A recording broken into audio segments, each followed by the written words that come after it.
Life is a series of unscripted experiences that forge us into unique individuals. These are the experiences and stories of those who possess the will, beliefs, and fortitude required to overcome obstacles, pursue their passions, and achieve success. Welcome to the HawkCast with your host, AJ Hawk. We're back. Big Star joins us tonight. For avid listeners of the podcast, they know if you're watching, we have a visual element tonight. We haven't had the visual element in a few episodes, but we had to for this dude. You're like a damn heartthrob. You have been for the last 15, 20 years, it seems like, throughout America. For people that are watching, this is Josh Duhamel, great actor, everything. It seems like athlete, quarterback. You've done everything, man. Welcome to the show. Well, hey, that was very kind of you. It's been a long time since I did anything athletic, but yeah, no, I got we were connected through Jay Moore, right? Yes. And here we are. Through a lot of planning and scheduling and shuffling and all that. You're in the middle of a football season, so I can't imagine this is that easy. Well, that's why I record at night, man. Once everything's done, my kids are to bed, everyone's down and cozy, I can come down and record these things with great guys like you. But yeah, you're right. We did, Jay. I have to thank Jay. Obviously, I heard you on Jay's podcast, and I'm an avid listener of more stories. And you were awesome, man. And I don't know if this is, I would think you would take this as a compliment, but is it sad that one of the biggest compliments I can give you is that you're just a normal dude? No, I mean, I think that's pretty true. I mean, this is. You seem like a normal dude from the few interactions we've had through email and text and stuff. I mean, I try to be. I try not to take any of this stuff in Hollywood too seriously because it can go away as fast as it comes, and it's really a lot more of a grind than I think people imagine. And for me, I have more fun, sort of. Grinding it out, trying to, figure out what I'm going to do next than I do the actual, fame of it all. The best part is preparing for something and then going in and doing it. Is that like what we don't see? Everything that goes on behind the scenes, obviously we don't see you prepping for a role. We just see you guys walking the red carpet and the premiere and boom, right. Hear about the box office numbers. Like, what is the toughest part about the whole process, getting ready for, so let's just say a movie role? Well, every one of them is different, obviously. I have kind of my routine before I go and do anything. I have a crazy sort of this is sort of my lab.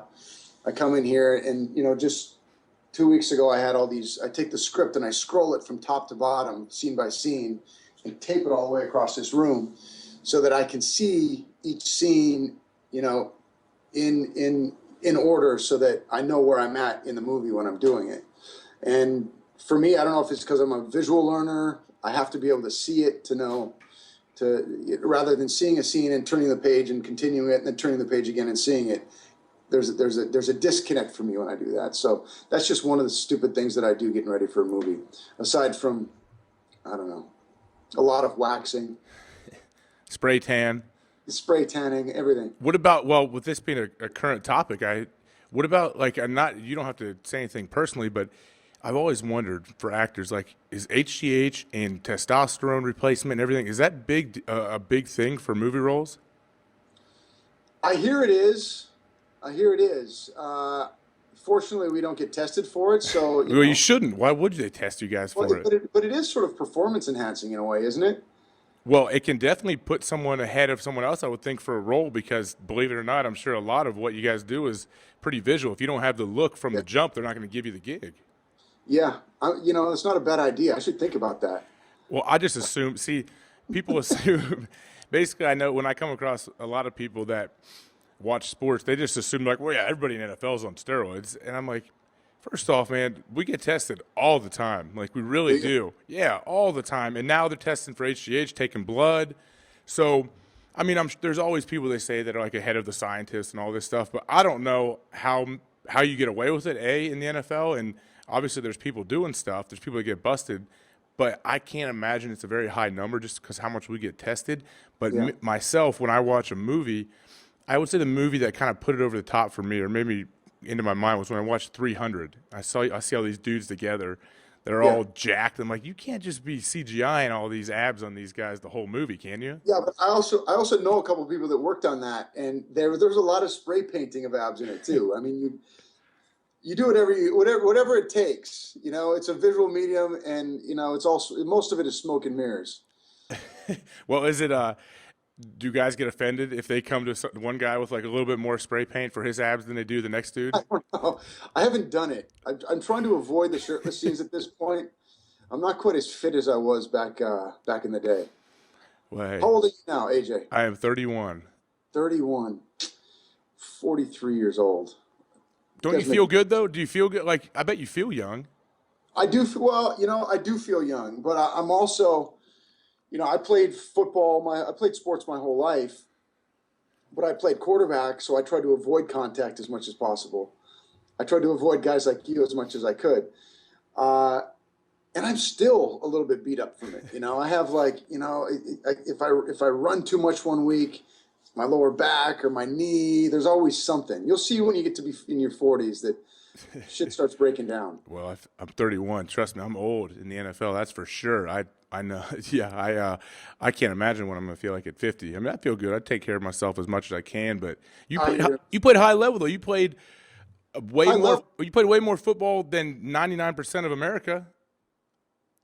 You played in college, right? What is it, Minot State, or what's it called? Minot State University. We were actually good my sophomore and junior year. We was NAIA Division II, but the football was good. It just isn't as fast as what you'll see at Ohio State or any of the big schools. The guys played and hit hard. It was just the speed wasn't anywhere near what it is in, you know, the FBS. Yeah, I mean, it's still like football is football, I say, and they're still hitting for real no matter, you know, what it is. So, yeah, I got to give you credit for that. You're probably one of the few actors you come across on a set that actually played in college, I would imagine. How tall are you? 6'3", a little more than 6'3". So you're an absolute giant in Hollywood. There's a lot of apple boxes around. Well, I mean, you're a giant. That's a giant in just regular society. Even, I mean, you're way taller than me. I'm barely 6'1". So there is linebacker. I mean, that's just about normal inside backer, I would say now. Back in the day, they had the big old 6'4", 265-pound inside backers that were played 2.5 yards off the ball, just banging skulls every single play. Now it's a little bit more you got to be a little smaller, I guess, and be able to do a couple more things. But just a little bit more side to side than. Yeah, I would say. I mean, the game, they just, you know, how the game is spread out so much, and everyone, you know, one play they could have 3 tight ends and, you know, a 275-pound fullback and a Steven Jackson 250-pound tailback, and next play they can have 5 receivers and all weigh 150 pounds. So it's like, what are you supposed to do? Right. You can't be I don't know. It's good. Every the game changes. It'll go back and forth between all kind of things, I'm sure. But that's like I know you're a monster Vikings fan. I'm sure you're itching to talk about those guys. I know they recently. There it is. I see you with the Vikings hat. I've seen you like in your Dan Patrick interviews wearing Vikings hat. I got to give you credit though, man. Yeah, you support the team even when they're not making the playoffs like they did this year. Well, you know, it's not always the easiest team in the world to root for because they break your heart a lot. But I got to say, Zimmer, and you know this, having played in Green Bay, and I think this is even happening in Cincinnati and Ohio State for that matter. I mean, when there's a culture of winning or an expectation of winning, it's completely different than a team that is used to sort of not quite finishing or losing last second games. And that's sort of been our MO for forever. The Vikings have never been able to finish. But I feel like Zimmer's got these guys thinking differently. I feel like, you know, they are so fundamentally sound defensively. They tackle so well. They understand their assignments, and they all sort of do what they're supposed to do. And, you know, offensively, we're not as well. Actually, we're pretty good offensively too. We're just not as we just don't go as stretch the field as much as some teams. But I really believe that we got a shot to beat the Seahawks this weekend. Well, yeah, man. Anytime you got Adrian Peterson back there, I mean, he's an absolute monster, you'd probably be happy to know. People ask me a lot, like, who's the best player you've played against, or who's the toughest running back, or whatever. And without a doubt, I always say Adrian. Played that Really? guy. Yeah, I played him twice a year for 8 straight years, and just an absolute monster workhorse. Like, I have crazy amount of respect for how he runs the ball. Just like trying to kill you every single play. He's trying to score every single play. He's running when as he's getting tackled. He's still running. His legs are still going, and he never like took a play off. That down, right? What's that? It's got to be hard to take a guy like that down, isn't it? Yeah, that's why he rushes for 2,000 yards every year. and yeah, so they've always had a good O-line, and like when you have a guy like Adrian, it's if you can get him going, they're a tough team to beat, because he's just going to be chunking 4, 5, 6 yards. Boom, he's going to break one for 70. Like, that's why he's so dangerous, and I love watching him play as a fan. I enjoy playing against him too. It's a big challenge. But Yeah. Who's your favorite all-time Viking? Ooh, my favorite all-time Viking. Kleinsasser? I was just going to say Kleinsasser. Yes. University of North Dakota. I can't believe you knew that. Of course, I played against him. I guess so. Yeah. I actually was wearing my Kleinsasser jersey yesterday for the game. I found a Kleinsasser jersey when I was at a game at the Metrodome years ago, and I still have it. He's one of my favorite players of all time, just because of his name's amazing. Just the sheer, like, he's a man. Like, you want to show somebody a man, like, there you go, right there. That guy, just gonna grunt. I've never met him. You never met him?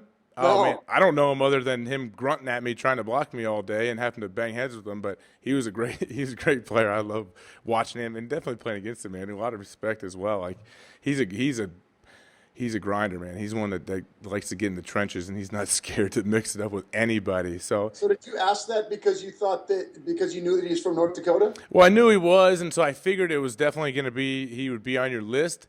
But he might be my favorite all-time Viking if I had to name a favorite all-time Viking. Yeah, he was pretty great. I mean, Him there's or- a lot. Him or Cluey. I liked Chris Cluey, the punter that really shook up the world. Yeah, he sure did. You talk about a guy that didn't go with the status quo in the NFL. Dang. Yeah. I mean, I don't even know the whole story there. I want to have him on here because he's such a cool, like, opinionated. He writes crazy, like, not crazy, but he writes articles for different websites, and I don't know. He's an interesting dude. You follow him at all? I remember the rant he went on. Is he still playing? No, not anymore. Was that sort of his undoing after that last rant? He mentions that in a couple of his writings, that he's not saying like, oh, it's 100% why I'm not playing, but he's like, there's a good I didn't get chances maybe because of people didn't want to deal with like a distraction of bringing him in. Yeah, it's amazing. These professional organizations don't. It's hard to be an outsider and have a real voice because they're so conservative. It's very corporate. Whether it's baseball, football, basketball. You got to protect the shield, man. What's that? You got to protect the shield. That's what they say, like the NFL shield. It's like so much. Every team's worth $1 billion or more. I think they got to worry about all the advertiser money, no matter what. Is that what they say? Is protect the shield? Do they actually say that to you, or is that just something? No, that's like a thing that is said. Yeah, for sure. Not saying like they don't mean it as in like go against the status quo or don't give your opinion ever. They just say it basically like do the right thing. Basically, don't beat your wife and don't get DUIs every night. That's pretty much what they mean by protect the shield. Pretty good motto to go by anyway. I mean, I would think hopefully I learned that before I got in the NFL, but Hopefully the NFL didn't teach you that. I wasn't hoping. Yeah, I didn't. Oh, okay. I thought it was cool now. Oh, now I can't do that. It's about to go do both of those things. I was just It's normal. That was normal Tuesday. Yeah, my bad. Okay, cool. Now I won't, guys. Thanks for letting me know. Protect the shield.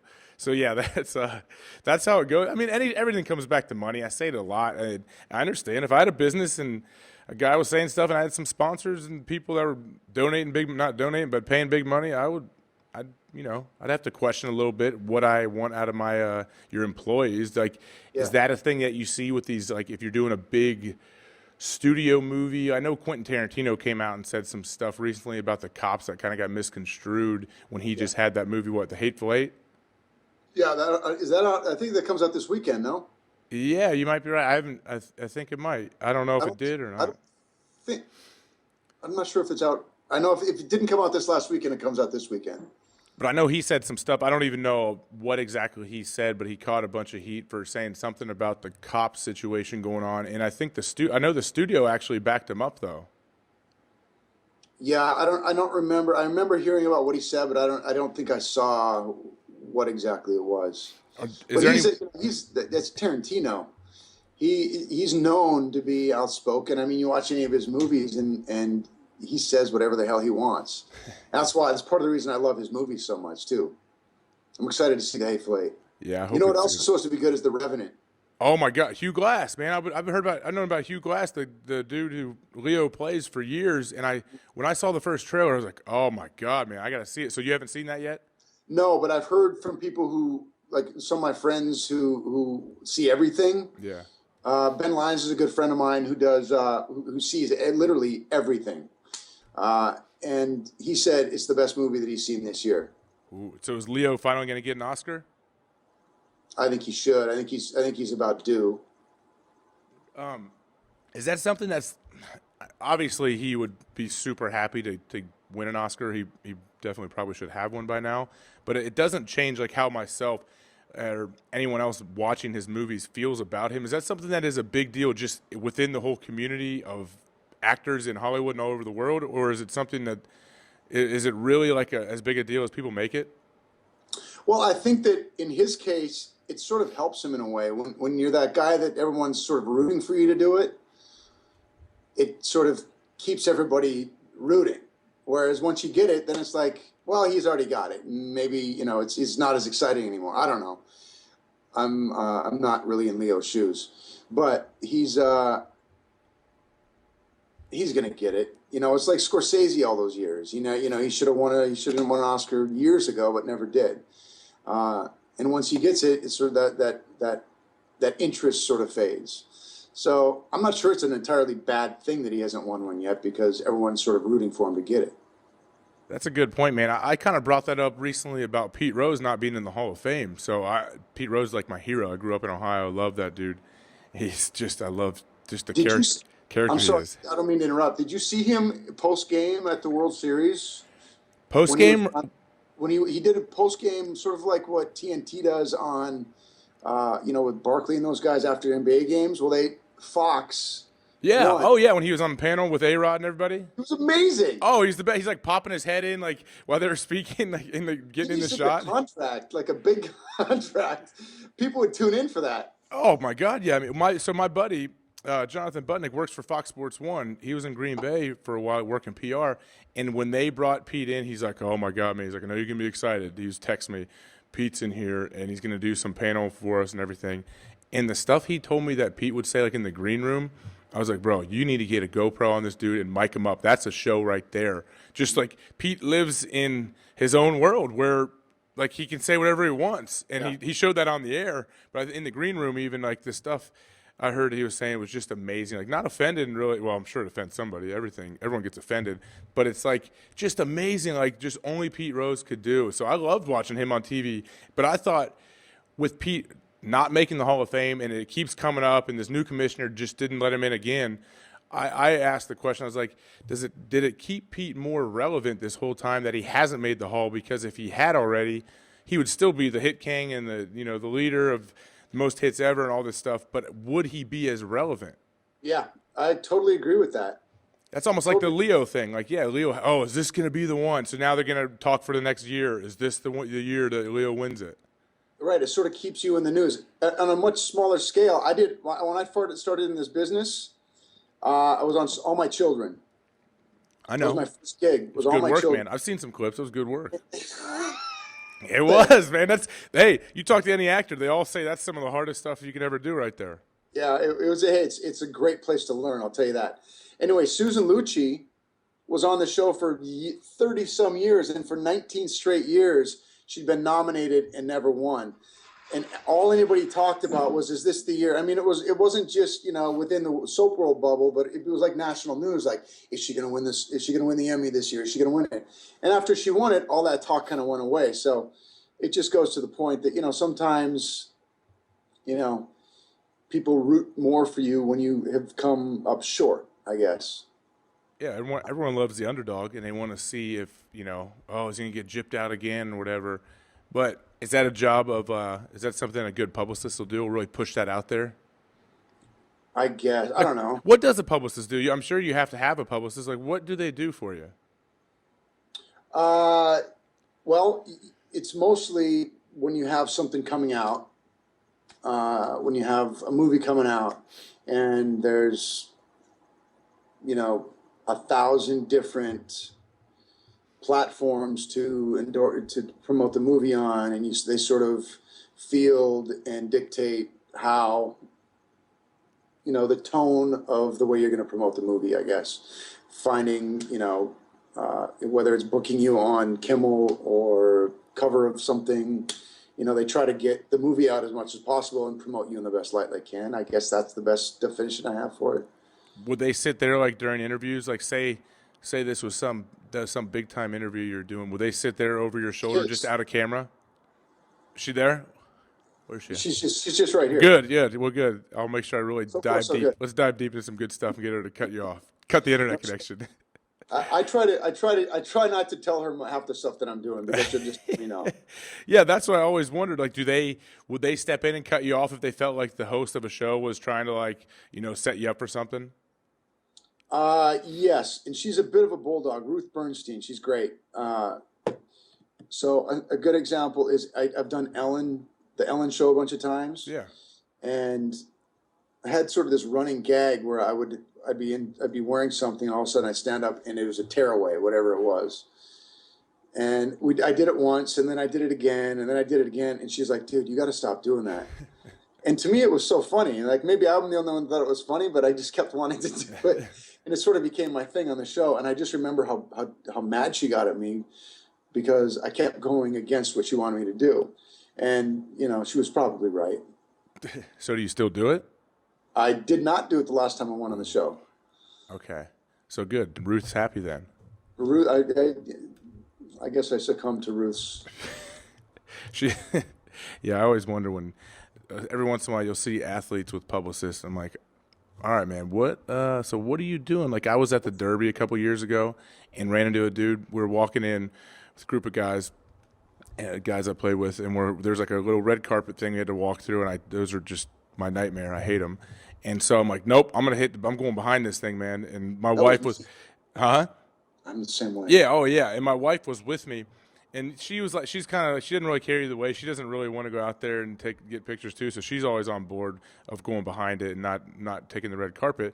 And I run into a guy I know who was playing at the time, and he's like, "Oh, what's up, man?" Was he a wide receiver? What's that? Was he a wide receiver? He was not a receiver, no. Oh. Well, I'll ask you about that in a second. But he sees me. He's like, "Oh, hey, what's up, man? You going in?" I'm like, "Yeah, we're gonna go up wherever we're sitting." And I was like, "Oh no, we're ducking this, man. I'm not gonna go do this. Who cares? These people don't care about us. Like, they don't know who we are anyway. I don't want to take part." And he's like, "Oh man, my publicist is making me." And I was like, "What, you got a book coming out or a movie? Like, what do you mean your publicist is making you? Like, what does that mean? Like, I don't understand what you're talking about." Like, "Oh, I got to promote my brand." And I was like, "Oh my God!" But just saying that alone makes you sound like a huge douche. Come on. So the athletes sometimes can get caught up into that world, I feel like. But it's true, though, isn't it? I mean, I hear that more now than ever about brands. People are promoting brands, whether you're an athlete or an actor or just, anybody, business owners. They got to promote their brand. And what is that? Obviously it's not a new idea because brands have been around forever, but is it because of the way media's changed that people can sort of brand themselves, or is it just more of a thing that people recognize as important? Man, I don't know. I feel like it's something that people started to say to make themselves feel important. And then with the whole social media, everything, where we can it's true now, at least I'm sure actors feel that way, but like athletes, we can kind of take control of the narrative a little bit more than you used to because you have so many platforms to put this out. Like, this is my own, I started this on my own. I put it out on my website and on iTunes, and no one has any say in it of who I can have on or what can or can't be said. So I guess you couldn't have done this 20 years ago. I mean, maybe I could have recorded on a tape and then mailed it out to some people. I don't know. I wouldn't have reached too many people, but I think they tell you that a lot in the NFL, and you're in like early meetings when you're young. Like, believe it or not, you are a brand. You personally are a brand, and you got to protect the brand. And I was like, I can see that side of it, but at the same time, the second that you publicly say you're a brand makes you just sound terrible, I think. But just is a little bit just a little too aware of. Yeah, like I understand Tom Brady is a brand, but I don't hear Tom Brady telling people he's a brand. No. I mean, it's just, I don't know, man. It's a weird dynamic that you see, and I can't imagine what the crazies you deal with on sets and people trying to get into acting and trying to break into this world. Like, do you have to deal with a lot of people that want to like send you their reel or send you something or send you a script to read? Yeah, I guess you get a lot of that. But at the same time, I can appreciate that hustle too, you know? That's what I had to do. I came out from North Dakota and had to do whatever I could to get in the room to try to get a job. So I can appreciate it. And I always try to read it or, you know, push it forward in some way.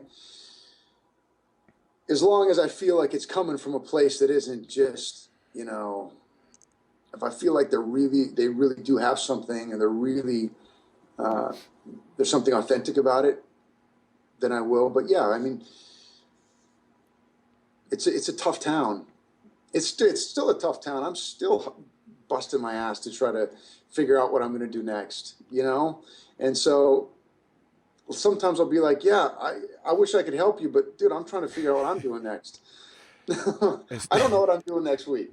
That's the thing that I hear, because I listen to a bunch of different podcasts, and I hear a lot of actors talking. I listen to Bill Burr's podcast. I don't know if you know Bill Burr, the great stand-up comedian. And Bill acts in some movies, but stand-up is his main deal. And he just sold out Madison Square Garden like a month or two ago. And he talks about how crazy of a life it is for actors. He's like big, huge names that we all know are grinding and struggling. Like you said, like, I don't know what I'm doing next week. Like, I'm out there trying to find work and go on auditions and stuff. And is that like a big misconception that we all have, that, oh, every actor just gets 50 scripts mailed to them every week, and it's up to you to just pick and choose what you want to do, and you don't have to go audition, you don't have to do this, and everything is just offered? Well, I guess there is a little bit of truth to that, in that I do get offered a fair amount of stuff, small movies or you know, even TV stuff, but I'm never not appreciative of that, but you also have to be smart about what it is, because if you just, you know, take whatever you can get, you're not going to, like, I'm trying to stretch myself. I'm trying to do things that nobody's expecting me to do. And so, yeah, I guess there is a little bit of truth. I mean, I've been doing it for a long time now, and I've had a fair amount of success. So I do get, you know, offered to do things, but I'm not going to do it unless I know that it's going to, you know, surprise people, or, and half the time I do stuff for almost no money, just because I want to do it, because I really truly love what I get to do. And those are usually the jobs that I have that are the most fulfilling.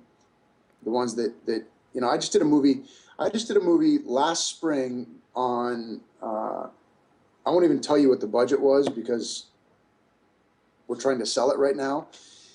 But I got paid $100 a week. No, overall I got paid $1,800 for the movie. Basically gratis. Yeah. But I love the story so much. It was about Bill Spaceman Lee, who's I don't know. The pitcher, yeah, man. The pitcher from the late '70s, early '80s, sort of like Cluey in a way. He said and did things that, you know, the establishment didn't like, and he ultimately got ousted, blackballed for it. And he's a great story, and I love the project. And it doesn't matter if I get paid for it or not. I did it because I really truly loved it. And so, you know, as long as you can find those kind of projects, to me, that's really why I'm doing it. And so is the tough thing for you deciding when to do these, like, you know, passion projects, whatever you want to call them, and at the same time being available to do the big gigs like Transformers and stuff like that. Yeah, I mean, you try to find a balance. I had a great time shooting the Transformers movies. I mean, those are crazy. I mean, the amount of toys and gadgets that Michael Bay has on a set is unlike anything I've ever seen. And to go do something like that, and then to go do Spaceman, the movie I was just telling you about, where you're basically changing in the back of your car, and there's no craft services, there's nothing. I mean, you're literally there just because you love the story. And again, this is part of the reason why I love doing what I get to do, is because everything's different. Every job is different. Every day on every job is different. What's the difference between doing like a TV show like Las Vegas? That's kind of where I became aware of you. I was an avid consumer of Las Vegas, man. That was a good show, man. It really was. Thank you. I liked it. Did you guys shoot in Vegas or in LA? No, we shot it in Culver City. Oh, okay. You had me fooled. We built a giant casino on a soundstage in Culver City, and people still think we shot it there. We shot the very first episode in Vegas. Then after we got picked up, they just built this massive casino floor in Culver Studios. Wow. And like, so is a TV show isn't that more fast paced and more, schedule, like this is our schedule Monday through Friday, bam, bam, like a more set thing compared to a movie where there's a lot of waiting around, a lot of night shoots and all that stuff?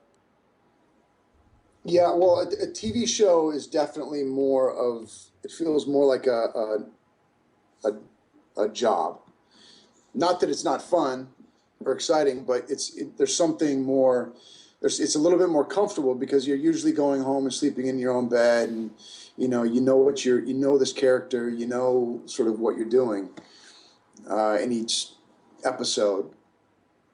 And I always say that a movie is more like an adventure. It's almost like summer camp in a way. You're going off 8 weeks, and there's a beginning, there's a middle, and there's an end, and you just, you go for it, and then you go home.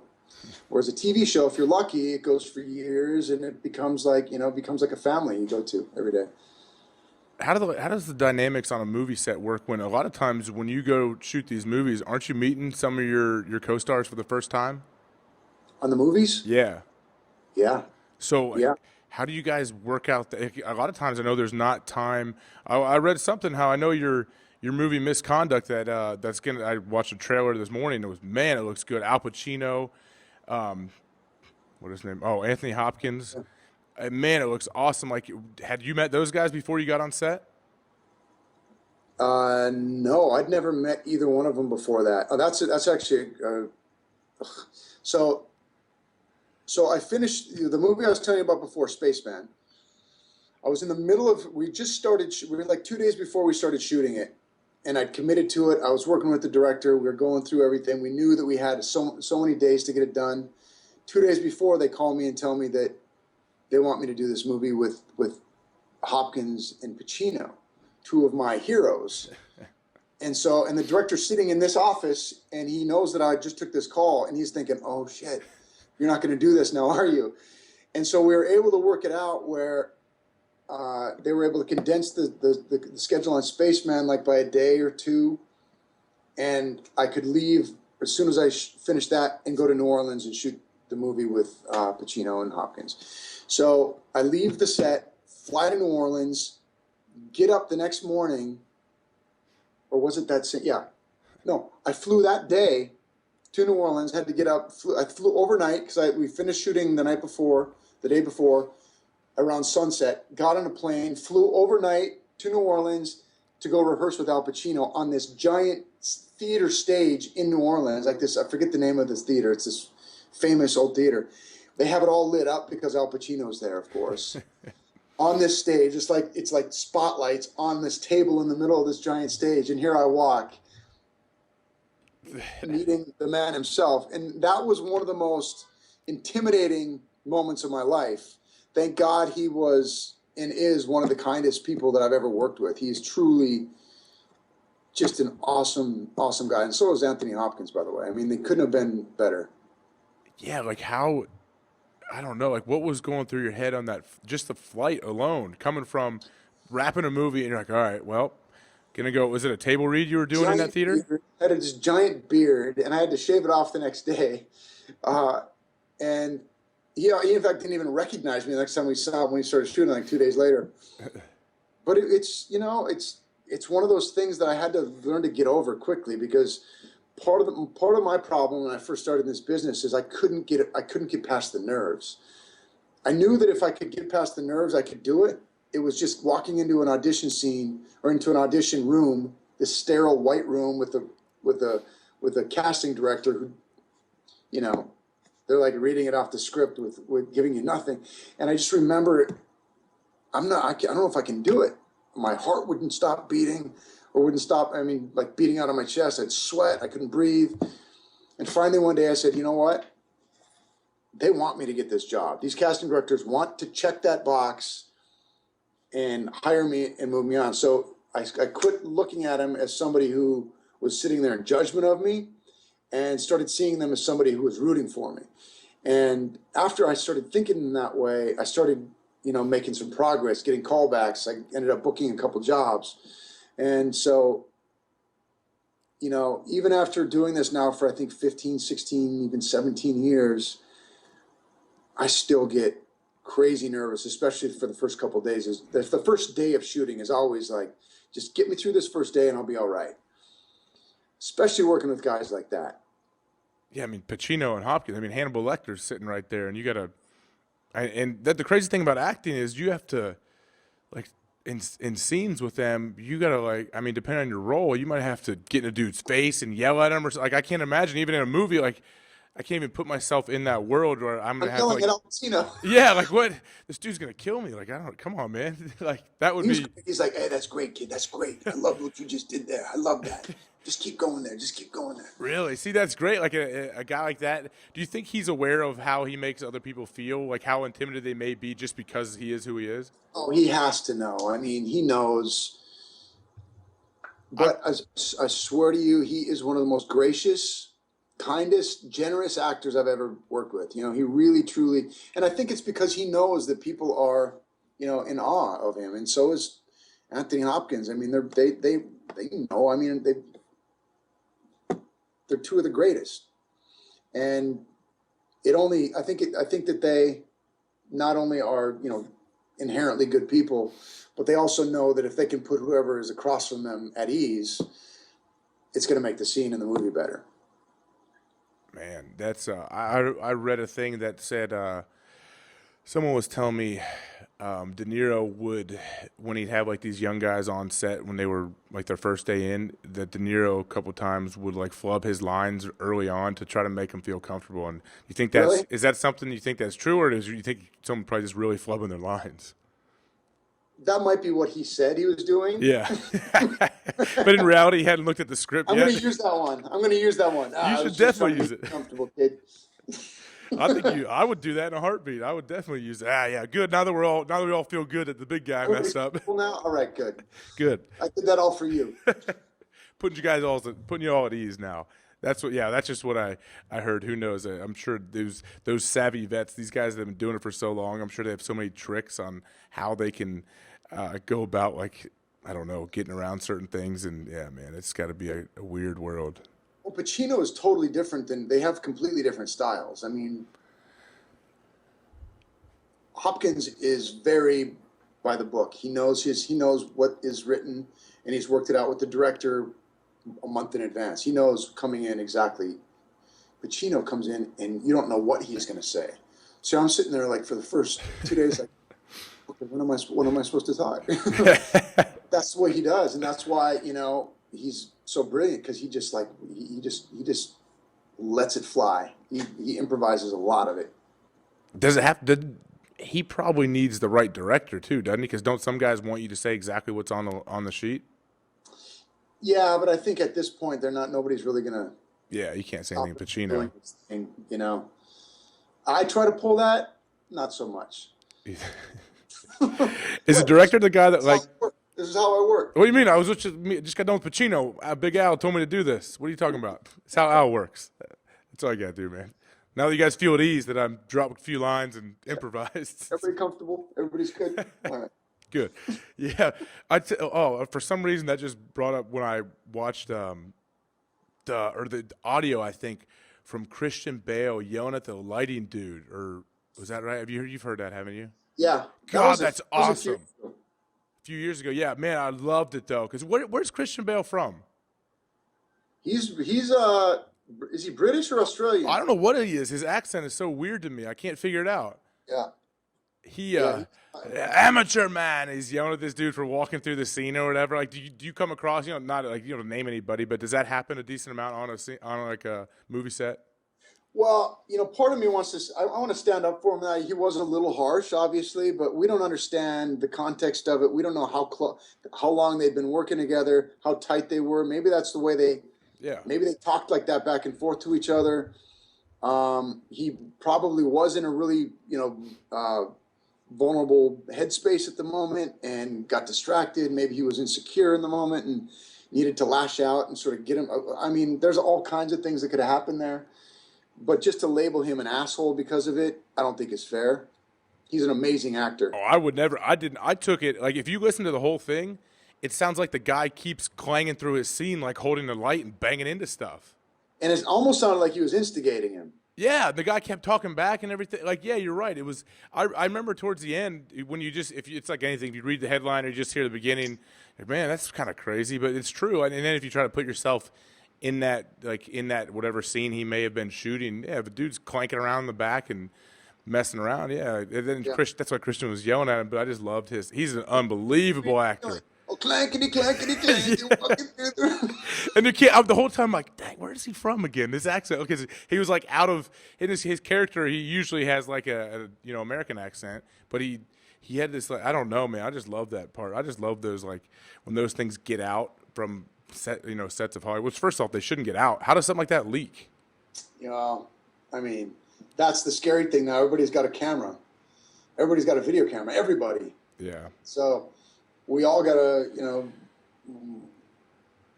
the days of sort of misbehavior and politically incorrectness are over because it's not worth the public scrutiny. Yeah, well, and especially in your world, it can derail your whole career if something that is completely taken out of context gets caught on camera or something audio. I mean, Mel Gibson. I mean, oh my goodness, that guy. Whew. Have you had to work? Have you worked with Mel Gibson at all? No, I haven't. I have not. But yeah, that was pretty scary. That was. Whew, he's an intense. It's hard to dude. Justify that one. It's hard to give him the benefit of the doubt on that one, but again, who knows? Well, maybe the first 10 times. Yeah. He was yelling at his girl to come into the hot tub with him. Maybe the first 10 times you can give it to him, but then 11, 12. Yeah, he's just, man, what an intense guy is all I thought of after I saw that. I was like, I don't want to get in a fight with this dude. That's for sure. Hey, speaking of that, did I hear something about Manziel today to get more trouble? I don't. About this stuff? I don't, because is it too... I wish I knew more. What happened? He might have been in Vegas or something on Saturday before their last game on Sunday. Oh, really? Supposedly. He was in the concussion protocol, if you're aware of that. Yeah. No one really knows what that even means. But, yeah, he was in the concussion protocol, and they don't know. That people are like, there's all these weird questions. Like, he was spotted in Vegas playing blackjack on Saturday, but I don't think anyone has any pictures yet, at least that have come out as of this time that we're recording this. And then he didn't come to the game on Sunday. I guess he was supposed to and sit in a box or something when you're inactive. Didn't even go to the game at all? No, I don't think he was in Cleveland on Sunday, supposedly. So, John, come on, Johnny. Come on. I don't know what's going on there, man. I don't know if it's a ploy to try to get out of Cleveland. It could be that. He could be playing a little game to try to get cut to go somewhere else. Dallas. You think he wants to go there? Wouldn't surprise me. I know that they were that close to picking him. Yeah, you're right, man. I don't know. His whole situation's crazy. Like, I loved watching him in college. He made it fun to watch Texas A&M play. That's for sure. Yeah, he did. And I thought he played. He hasn't played a lot yet. No, he didn't have like a big body of work. I mean, he's got to find a way to get a chance to get in there and put 8-10 games together probably. He doesn't have a big body, period. No. He's a small dude, man. He's a tough dude, though. We played against him. He was in the first time we played Cleveland, and that dude got rocked multiple times by big dudes, and he just popped right up. So, tough little dude. I don't know how much your body can handle if you take those shots every week, but who's your you have a favorite all-time player in the NFL? You're a quarterback guy. Like, who's your favorite quarterback? I might say Troy Aikman. Yeah. I love John Elway, Troy Aikman. I loved Aikman because he was so efficient. I loved Elway just because he was such raw talent, running, arm strength. I'm a big Brady fan. I like Brady a lot. I would really love Rodgers if you weren't a Packer. Yeah, the whole Vikings fan thing really ruins that for you, I would imagine. I kid a lot about the Packer thing. I have a lot of friends who are Packer fans, and we have a lot of fun razzing back and forth about it. So being in North Dakota, Minnesota, the Vikings just the closest team to you guys? Yeah. There's a lot of Packer and a lot of Vikings fans there. Okay. And so you said you might go to this playoff game this weekend for the Vikings, huh? I got my ticket today. You taking your little son? I know you post pictures with him in Vikings gear. No, I don't think he's going to make it. He's gonna stay back. I'll take him when he's a little bit old. He'd be good for, and plus it's going to be really cold.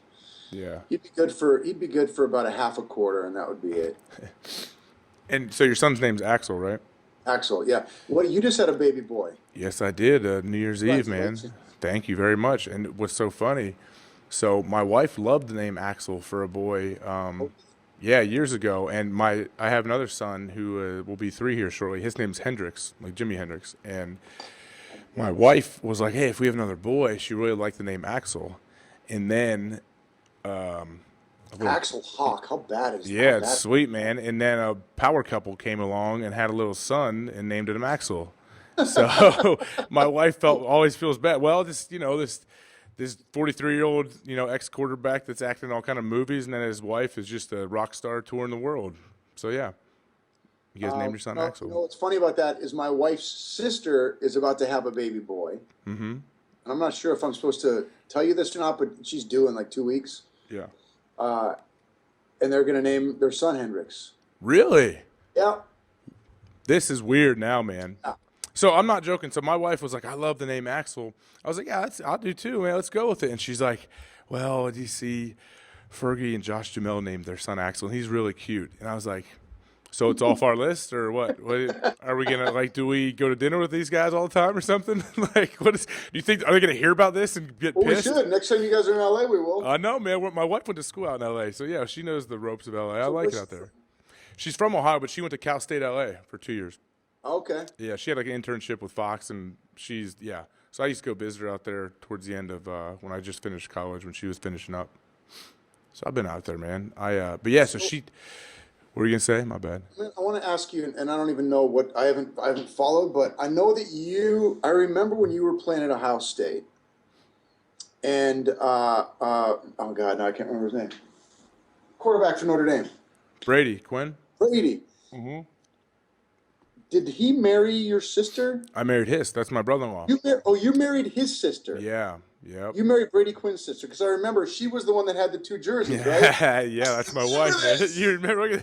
That's so funny. It's so funny how many people can put that together. Yeah, man. That's right. So you married Brady's sister. I couldn't remember if he married your sister or you married his. No, yeah, man. I'm the youngest of 3 boys. I don't have any sisters, so I married his sister, and we were real early on there, man. We'd only been together maybe 3 months as of that game. So I'd only met Brady right before that game. I didn't really know him, and we luckily went out there and won and got to hit him a few times. But he's a great dude. He was just here in town. He lives in Florida and works for Fox Sports 1 now. He calls a lot of college games. I see him all the time. Yeah, he's good. He's good, man. You guys are still it's still all part of the family. Oh, yeah, everyone's great, man. I got 3 kids with her now, and, he's married.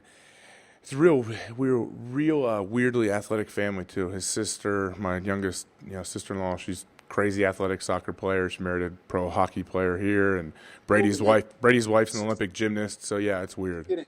Yeah. So, But yeah, so Axel was off the my list because of you guys, man. Take it, man. No, it's good. Actually, we named him a Vetter after Eddie. So. Oh, Vetter. Yeah, man. That's great. Yeah. Too. You're a Pearl Jam fan? Oh, come on now. Me too. Yeah, man. I'm glad you are. Like these dudes I play with haven't even heard of Pearl Jam, and it's killing me, man. It breaks my heart. Pearl Jam got me through a really, really rough moment in college. Really? Back to Minot State University. What happened? I won't tell you. Tear your what ACL happened. or something? Huh? You tear your ACL or something? No. It was a girl. It was a girl situation. Mm-hmm. And she absolutely tore my heart out and stomped on it on the floor. And who's laughing now, Josh? Who's laughing now? What's her name? Mess. Who's laughing now? Betty or whatever her name was. I was a mess, and I'll never forget. It was Pearl Jam. It was 10. It was the album 10. Oh, and man. Dude, I listened to that nonstop. Just, pathetic. I love it. I don't. You're not the only one. Trust me. That Pearl Jam 10 got him through some stuff. That's for sure. Well, so let me tell you, this is another connection, another weirdly thing coming together. I played in the Super Bowl in 2010. Maybe, I don't know, was the game in 2011? I don't even know. 2010 season. And your wife performed at halftime, Fergie. Oh, that was Dallas. Yep. Who did you guys play? The Colts? Steelers. Steelers. You beat the Steelers. Yeah, man. So we played the Steelers. Like the week leading up to the Super Bowl, probably. I just happened to watch one of your movies, Life as We Know It, with Katherine Heigl. Okay. Great movie, by the way. Good job. Good work. And after the game, we won. I had to go back and do some media stuff, whatever. I was still wearing, like, my full uniform, like 2.5 hours after the game, and I'm walking through some tunnel back trying to get to the locker room in that monster stadium. I was all by myself. I don't know how I got separated from whoever was showing me the way. And I'm walking, and I see in the distance, like, 80 yards in front of me, I see you and your wife walking, and I was like, oh, God, I'm like all nervous walking. I'm like, gosh, there he is. It's like I just saw that movie. Uniform. Yeah, I was in full uniform. That's how awkward I felt, too, though. I'm like, what's this idiot still have his stuff on for? But I remember. Super Bowl. Yeah. So, but I'm like, what is this guy going to change or take a shower sometime today? But I'm walking. I saw you guys coming. I'm like, oh, man, should I say something? Say hi? What do I do? And I remember you guys were like pretty excited. I'm sure you're excited. Your wife played halftime of the Super Bowl. It had to be amazing for you. And you guys were you were probably mad, actually, the Packers won. But you seemed pretty in a good mood. No, I was fine with it. I remember I walked by and kind of, hey, all right, guys. And you guys were like, oh, hey. Like we just kind of were, everyone was excited and just kind of, hey, all right, yeah. And we kept walking. And in my mind, I told my wife this like shortly after I saw you guys. In my mind, I almost turned around and yelled, I love you in life as we know it. Like I almost turned around and yelled it. I'm dead serious, man, because I probably watched it like maybe 5 or 6 days before we played that game. I saw the movie, I think in the hotel. I think I bought it on the little, whatever. And I was in my mind, I'm like, oh gosh, gotta tell, because I'm so bad. Like I want to tell people like when I really appreciate what they do, and I was so close to doing it, and I remember. Then I didn't, and I was like, missed opportunity, man. My bad. Well, you should have, because normally it's like, oh, hey, you're Fergie's husband. Yeah. That's what I've become. That's what you become. There's nothing more masculine than that. So if you would have said that in front of her, it would have, Would that have been a good moment? It doesn't happen often. Well, good. Well, I just wanted to put it out there. I had to get that off my chest because I came back, and I remember when I saw my wife after the game, I was like, damn it, missed opportunity, man. I was like, I saw him. I was like, the movie I was just telling you about, I saw it was great. Yep. Didn't tell him. Full pads. Full pads. Super Bowl. I love you in life as you know it. What? I was like all awkward and nervous. Like if you see someone you don't know, I know of you guys. Everyone knows you guys are famous. And I was going to yell it so bad, but I didn't. So I just had to tell you now, man. So. Well, I appreciate you watching it. And you guys are going to have another shot. You guys got a legit shot this year. Yeah, man, we're in the dance. That's the best thing, man. We got a chance. Andy's done for the year, right? Broken thumb? No, I don't think it's still up in the air. I guess he's seeing specialists, when his thumb could heal. I don't think it's a weird deal where there's like no official time frame for everyone heals differently with something like that. Do you know where he broke it? Was it? I don't know where he broke it. He was in a cast, but I don't know where exactly it is on his thumb. What do you know? I broke my thumb skiing one time, and it was way up. Oh, was that a bad spot? And it took a long time to heal. I don't know what his is. But I thought McCarron looked good. I didn't see your game last week. We were out of town. But I saw the week before. I thought McCarron looked good. Yeah, AJ's good. He's a stud, man. I say all the time, like, he came from Alabama. He's only known winning his whole career, and that's a big deal. It's a big deal when you come from, like, that culture of winning with Nick Saban in Alabama. So, I think he's a confident dude that can make all the throws and just got to put it all together. And I think, so we feel good about whoever is in there, and hopefully Andy can heal up, and it'd be awesome to get him back. And he's a really good dude, man. Like, they both are. So when I got there right off the bat, I always said, like, I always rooted for Andy just after talking to him a little bit, and I talked to him all the time. Really good person, and had a huge year for us. So I really appreciate what he does, man. Your guys, he had an MVP caliber year. Yeah, big time. Yeah, and your guys, the Vikings, man. Teddy Bridgewater, is he the guy of the future for them? Well, he's like a point guard. I don't know if he's ever going to be. He could be. He does it. It's not that he can't throw the ball down the field, because he does. He can sling it. But what I like about him, he's steady. He seems to keep a steady head. He's not. It doesn't need to be about him. All he cares about is getting the ball to the guys who can make plays, and that's really all he needs to do. Is just make a few plays downfield, get the ball to Adrian, and not turn it over. Our defense is sound. I don't know if this is the year, but if this isn't the year, I think they're going to be good for the next few. Well, although I think we can make some noise this year. Oh, for sure, man. And Zimmer's a great coach. He was in Cincinnati before he got that head gig, so I hear about him all the time.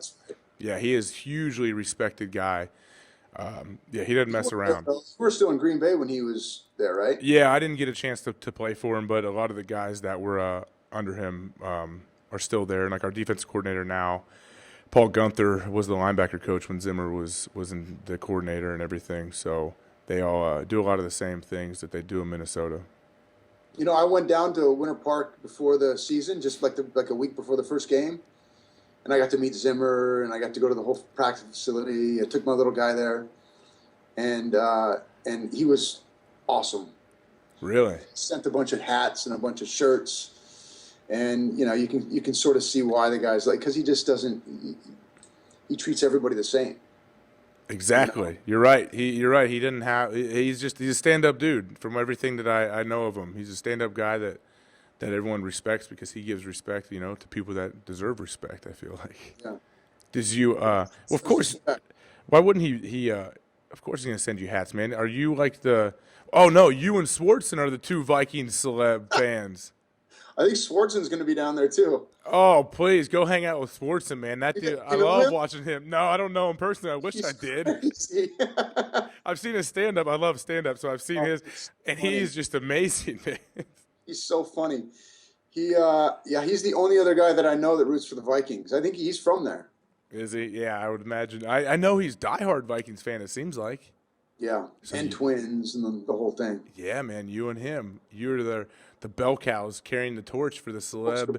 But now they're not. This is the thing, though. If the Vikings make a run at it, all these guys are going to jump on the bandwagon. All these guys in Hollywood, don't let them, man. Kick them off. Don't let them on. I won't. You stuck with them. You stuck with them through thick and thin, and you're still there. I have. I have. Oh, man. All right, man. I'm gonna let you go here, but I really appreciate you coming on here, man, giving us a lot of your time and letting us know your little process of what you're doing. And what is, I know what you said earlier, like you don't know what you're doing next week. Like, what is next for you? What is on the horizon? Well, I can't really say because it's not for sure yet, but it looks like there's something going on late spring. And then, up until for the next, there's a series coming out that I did with James Franco called 11/22/63. That'll be, it's a Stephen King book about this guy who goes back and tries to prevent the Kennedy assassination. I did a few episodes of that. Then I just finished this crazy movie in Vancouver, which is easily the craziest thing I've ever done. It's called This Is Your Death. Yeah. I loved the script, and I had to. My agent and manager were like, "I don't think you should do this," and I was like, "I got to do it. I got to do it." So that'll be coming, and then Spaceman, like I talked about before, and then Misconduct with Pacino and Hopkins will be early February.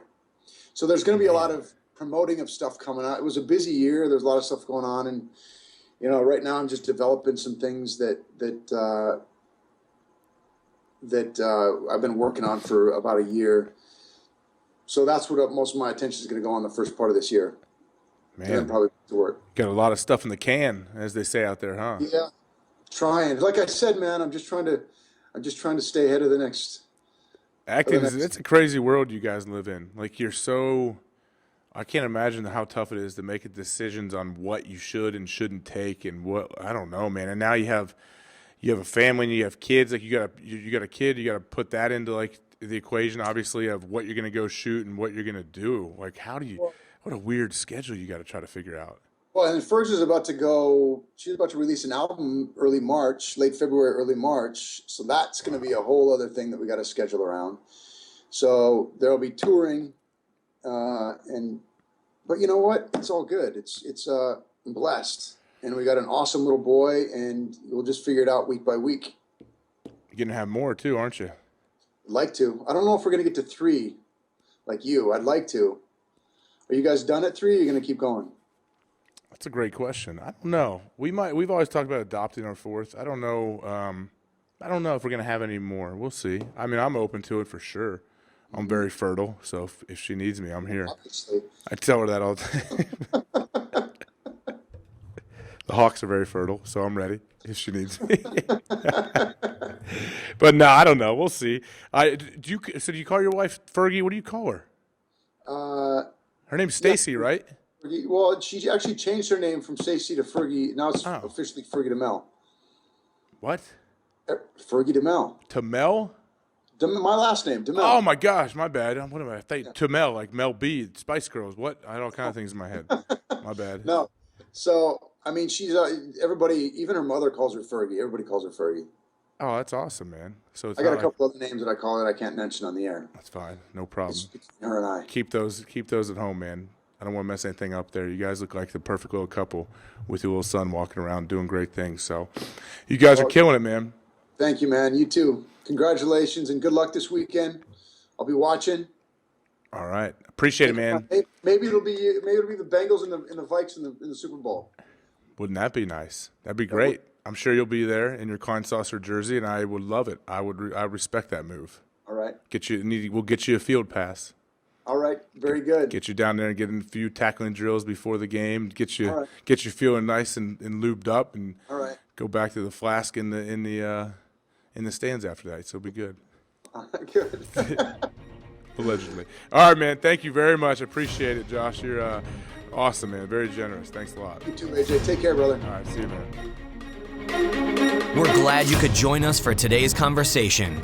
After you subscribe to the show, head over to thehawkcast.com or reach out to AJ directly on Twitter at @officialAJHawk to recommend future guests that will help us inspire people to keep talking. Thanks again, and we look forward to speaking with you next time on the HawkCast.